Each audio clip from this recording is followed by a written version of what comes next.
अस्सलाम वालेकुम। तो इस वीडियो के अंदर हम लोग अपना बोलियन अलजबरा का टॉपिक स्टार्ट करेंगे।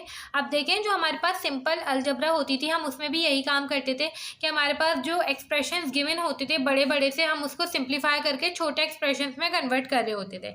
कुछ ना कुछ फॉर्मूलाज होते थे हमारे पास, वहाँ पर भी ए स्क्वायर माइनस बी स्क्वायर बराबर हो गया ए प्लस बी ए माइनस बी, कुछ भी, ठीक है। तो इसी तरीके से हमारे पास बोलियन अलजबरा होती है। इसमें भी हम लोग यही काम कर रहे होते हैं कि हमें जो एक्सप्रेशंस गिवन होंगे हमें उसको सिंप्लीफाई करना है, छोटे छोटे एक्सप्रेशंस में कन्वर्ट करना है। और इसको करने के हमारे पास दो तरीके होते हैं। एक अभी हम पढ़ रहे हैं लॉज के ज़रिए, रूल्स के ज़रिए, और दूसरा तरीका हमारे पास होता है के मैप के ज़रिए। तो ये तरीका आपके पास बहुत ही आसान है। आपने सिंपल क्या करना है, आपने इनको याद करना है, ठीक है। ये आपके पास रूल्स हैं और ये आपके पास कुछ लॉज हैं। बस आपको ये बात पता होनी चाहिए कि यूज़ किस तरीके से करने हैं। ए प्लस ज़ीरो, अगर आपके पास कोई एक ए इनपुट है और उसमें हम लोग प्लस हमारे पास वैसे और होता है, ठीक है, और गेट होता है, और ऑपरेशन होता है। और ऑपरेशन हमें क्या कहता था कि जब मेरे पास दो इनपुट होंगे 0 0 तो मेरे पास आंसर 0 आएगा, ठीक है। ये और है, प्लस का साइन और का होता है, ठीक है। तो इसी तरीके से अगर मेरे पास 0 और 1 आएगा तो मेरे पास आंसर 1 आएगा। अगर 1 और 1 होगा तो 1 और 0 होगा तो मेरे पास आंसर 1 आएगा। और 1 और 1 होगा जब भी मेरे पास आंसर 1 आएगा, ठीक है। तो यहाँ से भी जाहिर है कि मेरे पास फॉर एग्जांपल कोई भी एक ए इनपुट है, उसमें मैं 0 ऐड कर रही हूँ, ए इनपुट है उसमें मैं कोई भी 0 ऐड कर रही हूँ, तो मेरे पास वही इनपुट आ जाता था, 1 ही आ जाता था, ठीक है। तो ए वापस आ जाएगा। इसी तरीके से ए में जब मैं 1 ऐड कर रही हूँ, ए में जब 1 ऐड कर रही हूँ, फॉर एग्जाम्पल ए है मेरे पास, उसमें मैंने 1 ऐड किया, ठीक है। तो मेरे पास क्या आएगा सिंपल, या ए इसको ले लें, इसमें मैंने 1 ऐड किया, तो मेरे पास क्या आ जाएगा सिंपल आंसर, देखिए 1 आता था। कहीं ऐसा ना हो ए में 1 ऐड कर रहे हैं तो आप सिंपल अलजबरा वाला रूल फॉलो करें, ए में 1 ऐड किया ए आ गया, नहीं नहीं, ये और गेट है, ये लॉजिकल गेट्स के जरिए हम लोग बोलियन अलजबरा पढ़ रहे हैं। तो ए प्लस 1 आपको पता होना चाहिए। आपके पास जब कोई भी नंबर होता था उसमें आप 1 करते थे और करते थे उसका, तो आपके पास आंसर 1 ही आता है, ठीक है। ए डॉट 0, अब डॉट आपके पास क्या होता है, एंड होता है। एंड का मतलब होता है आपके पास, मैं यहाँ पे एंड भी लिख देती हूँ, ए बी वाई, ठीक है। अब एंड गेट हमारे पास क्या होता है, डॉट होता है। करते किस तरीके से, फॉर एग्जाम्पल यहाँ पे 0 0 है, डॉट कर लें 0 0 तो सिंपल मल्टीप्लाई 0 करेंगे, 0 और 1 हमारे पास 0 होता है, 1 0 हमारे पास 0 होता है, और 1 1 हमारे पास 1 होता था। ये एंड गेट होता था। तो यहाँ पे अगर देखें तो ए में डॉट 0, अब किसी में भी आप डॉट करें 0 का, देखें कहीं पर भी 0 था, इधर 0 था, इधर 0 था, 0 था, आंसर 0 ही आ रहा था, ठीक है। जब तक कि मेरे पास दोनों 1 ना हो तो मेरे पास आंसर 1 आता था, ठीक है। तो ए डॉट 0 किया तो आंसर क्या आएगा, 0 आएगा। तो इन दोनों में हमारे पास और यूज हुआ हुआ है, इन दोनों रूल्स में, इन दोनों में हमारे पास एंड यूज हुआ हुआ है, ठीक है। तो ए डॉट 0 हमारे पास 0 हो गया, ए डॉट 1 हमारे पास 1 होता है। अब देखिए फॉर एग्जाम्पल मैंने ए इसको कह दिया और 1, ए डॉट 1 हमारे पास क्या आ जाएगा, वापस से 1 ही आया, वही ए ही आया, ठीक है। तो ये हमारे पास हो गया। अब सिंपल 5 वाला देखें, 5 वाले में भी हमारे पास और यूज हुआ है। और मतलब ए प्लस ए, जब मैंने सेम चीज़ों का करा और, तो मेरे पास आंसर वही आया। देखें जब सेम चीज़ों का आप और करते हैं 1 और 1 का, तो आंसर वही आता है ना। जब सेम चीज़ों का और करते हैं तो आंसर वही आता है ना। तो इस तरीके से ये रूल भी आपको याद हो गया। अब यहाँ पे ए प्लस का ए बार, आप इसको भी कर सकते हैं किस तरीके से, देखिए ए बार आपके पास क्या हो जाएगा, फॉर एग्जाम्पल ए मैंने कहा 0 या 1, ठीक है। इस तरीके से मैंने इसको ए कह दिया। ए बार मैंने कह दिया, देखिए ए बार बिल्कुल उल्टा होता है, ठीक है। तो 0 का ए बार क्या हो जाएगा, 1 हो जाएगा, और 1 का ए बार क्या हो जाएगा, 0 हो जाएगा। अब इसका आंसर निकालें, प्लस करें दोनों को। प्लस क्या होता है, हमारे पास और ऑपरेशन होता है, तो प्लस करेंगे तो 1 और 0, आंसर हमारे पास क्या आया है, 1 आया है, ठीक है। और 1 और 0 का आंसर भी हमारे पास क्या है, 1 आया, ठीक है। तो ए प्लस का ए बार, चाहे ए कुछ भी हो, आप जब उसमें उसका बार ऐड करते हैं तो आपके पास आंसर क्या आता है, 1 आता है। तो इस तरीके से आपने करके देख लिया। आपको अगर उस वक्त पे याद नहीं आ रही तो आप करके भी देख सकते हैं, ठीक है। ए डॉट ए, अब ए डॉट ए ये आप क्या यूज़ हो रहा है, एंड यूज़ हो रहा है। आप चाहें तो खुद से जो एंड वाली सारी प्रॉपर्टीज हैं वो एक साथ लिख लें, और वाली एक साथ लिख लें। 7 वाला देखिए, ए डॉट ए, मतलब जब आपने सेम चीज़ों का डॉट किया तो आंसर आपके पास ए ही आया, बिल्कुल सही है।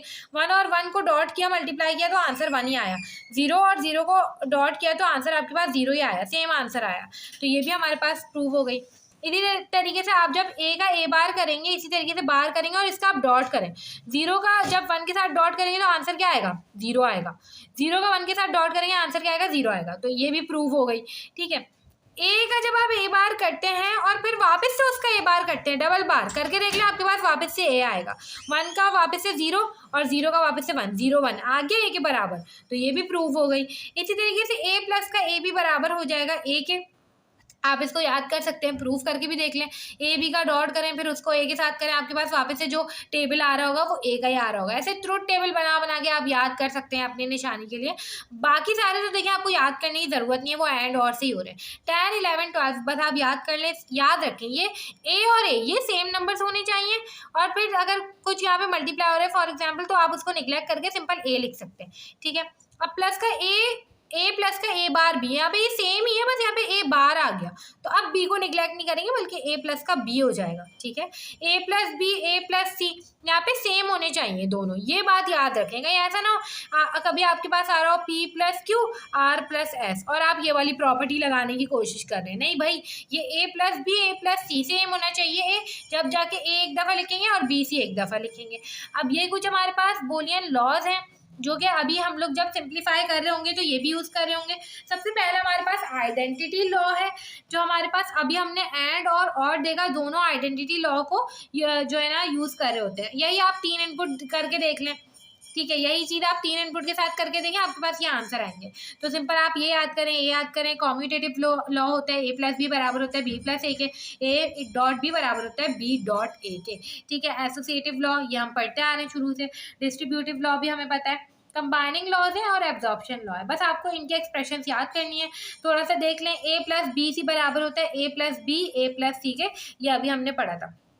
ये जो 10 वाले ये डिस्ट्रीब्यूशन लॉ ही लिखा हुआ है। A dot B plus C बराबर होता है A dot B plus A dot C, ये तो सिंपल अलजेब्रा में भी ऐसे ही होता था। कंबाइनिंग लॉज हमारे पास क्या कहते हैं, अगर ए बी हो और ए बी का बार हो, तो जो जिसके ऊपर बार नहीं है, बार वाली को निगलेक्ट कर दिया आपने, ठीक है। ये कुछ आप ऐसे भी कर सकते हैं कि बी प्लस का बी बार रह जाएगा जब आप ए कॉमन निकालेंगे, तो बी प्लस का बी बार तो आपके पास 1 के बराबर होता है, ठीक है। तो इस तरीके से भी कर सकते हैं, ये ए के बराबर आ जाएगा, डायरेक्ट इन्होंने एक लॉ ही बना दिया इसका, ठीक है। तो ए प्लस का बी प्लस ए प्लस का बी बार आपके पास ए के बराबर आएगा। अब देखिए एब्जॉर्प्शन लॉ आपको क्या कहता है, ए प्लस का ए भी बराबर हो जाएगा ए के, यहाँ पर हमने पढ़ा था, ठीक है। और ए इंटू ए प्लस भी बराबर हो जाएगा आपके पास ए के। तो ये आपके पास कुछ लॉज हैं, आप सिंपल इनको याद करें। अब हम क्या करेंगे कि एक्सप्रेशंस जो हैं उनको सॉल्व करेंगे और देखेंगे कि हमें इन लॉज का यूज़ किस तरीके से करना है।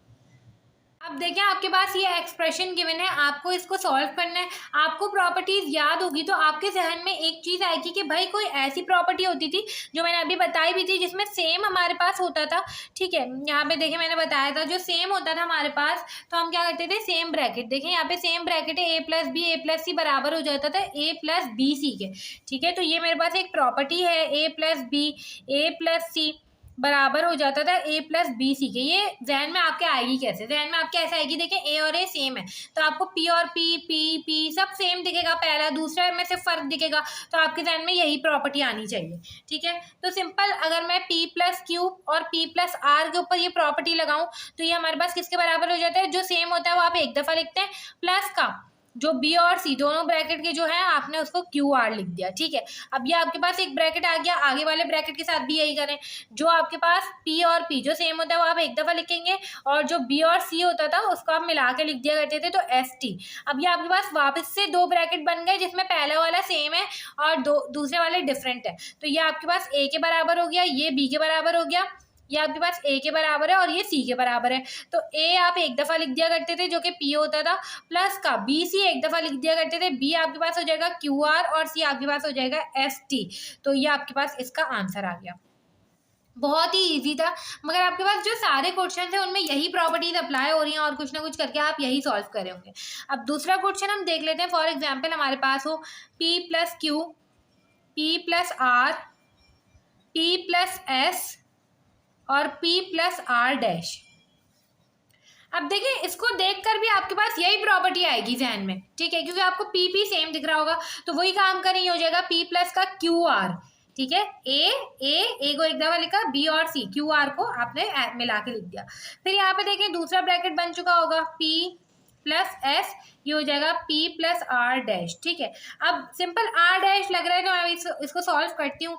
मैं इसको क्या करूँगी, P और P, ए एक दफ़ा लिखा, B और ये मेरे पास C, तो QRS, B और C को एक दफ़ा लिखते हैं, तो ये हो जाएगा P प्लस का R डैश, ठीक है। अब अगर मैं यहाँ पे देखूँ तो ये हमारे पास कुछ ऐसे हो जाएगा, P, ये हो जाएगा A, ये हो जाएगा B, ये हो जाएगा A, ये हो जाएगा C, तो P प्लस का QRS R डैश, B और C एक दफ़ा लिखते हैं। तो यहाँ पर आपने इसको एज इट इज नहीं छोड़ना, आपको R और R डैश पता है। देखिए ये मल्टीप्लाई हो रहे हैं आपस में, तो मैंने यहाँ पे देखा था कि R और R डैश कहीं ना कहीं, ये देखें ये वाली property A dot A dash, ठीक है। तो ये हमारे पास कुछ ऐसे हो जाएगा कि R डॉट R डैश बराबर हो जाएगा 0 के, तो ये पूरी चीज़ 0 हो गई, तो आपके पास आंसर सिर्फ P आ गया, ठीक है।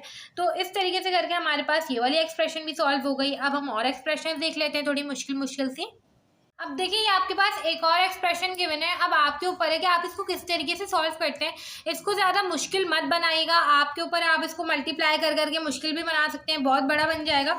सिंपल एक चीज़ देखें, एक प्रॉपर्टी है आपके पास, ये A है, W डैश आपको सेम दिख रहा है, A, इसको आप B कहें, इसको आप C कहें, A प्लस B और A प्लस C आपके पास बराबर हो जाएगा A प्लस का B C के, सिंपल। तो ये आपके पास हो जाएगा W और A प्लस का BC, मतलब A आपके पास W डैश है और B आपके पास क्या है, X dash plus Z dash, और ये हो जाएगा आपके पास XZ। अब ये कुछ ऐसे हो सकते हैं, यहाँ पे हमारे पास एक और प्रॉपर्टी यूज हो रही है, A और B प्लस C। हमने एक प्रॉपर्टी पढ़ी थी, अगर A और B प्लस C हो तो वो A dot B plus A dot C हो जाता है। ये तो सिंपल मैथ्स में भी होता है। तो W डैश प्लस A, ये है आपके पास XZ, पहले B से होगा, तो ये आपके पास हो जाएगा XZ X कॉम्प्लीमेंट, और ये आपके पास हो जाएगा प्लस का साइन आएगा और XZ Z कॉम्प्लीमेंट, कुछ ऐसे हो गया। अब आपके पास ये भी प्रॉपर्टी होती है कि आपके पास जो x इंटू एक्स डैश अगर आप करें तो आपके पास आंसर जो है वो 0 आता है, ठीक है। तो ये सिंपल 0 हो जाएगा, W डैश प्लस ये 0 हो जाएगा, ये भी 0 हो जाएगा, सिंपल। ये आप इससे मल्टीप्लाई करेंगे W इंटू W डैश, तो आप इससे यही प्रॉपर्टी यूज़ करके, प्रॉपर्टी आपने लाजमी मेंशन करनी है, W इंटू W डैश आपके पास वापस से 0 हो जाएगा। ये आपके पास प्रॉपर्टी होती है, A इंटू A कॉम्प्लीमेंट बराबर हो जाता था 0 के। तो इस तरीके से आपने ये क्वेश्चन सॉल्व करा। आपके पास इस तरीके से कोई भी एक्सप्रेशन मौजूद हो सकती है, आपने सिंपल रूल्स का यूज़ करना है, लॉस का यूज़ करना है और अपनी जो एक्सप्रेशन है इसको सिंप्लीफाई करना है। अभी हम ये भी देखेंगे कि हम इसको के मैप के ज़रिए किस तरीके से सिंप्लीफाई करते हैं। तो ये हमारे पास तरीका था, नेक्स्ट वीडियो से हम आगे का काम कंटिन्यू कर रहे होंगे।